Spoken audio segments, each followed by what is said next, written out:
नमस्कार, मी Pratish Rathod, green Limca seeds company प्रतिनिधी.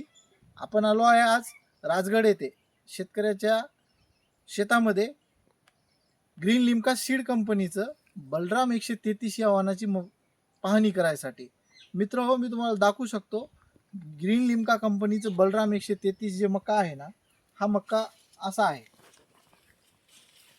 हे एकदम असा आहे, एकदम चांगलं. ह्याला 1 ते 2च कंस लागतात आणि पूर्णतः कंस भरतात. मी तुम्हाला थोडक्यात माहिती सांगतो. हे जो ग्रीन लिम्का कंपनीचा मका आहे, ह्या मक्याची आडवी साईज, जसं की आडवी साईज मी मोजलेली आहे, ही 16 आहे आणि उभ्याची साईज जी आहे 45 आहे.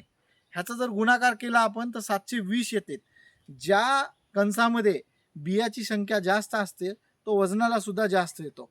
मित्र हो, इतर कंपन्याच्या मकापेक्षा ग्रीन लिम्का कंपनीचा मक्याची बियाची संख्या जास्त आहे. ह्याच्यामुळे ह्याला अधिक उत्पन्न मिळतो आणि लावगड करताना शेतकरी लावगड करतो. सगळ्यात महत्त्वाची गोष्ट म्हणजे ह्याच्यावर आळी लागण्याचं प्रमाण फार कमी आहे, कारण कंपनी एक चांगला औषध ट्रीटेड करून देते.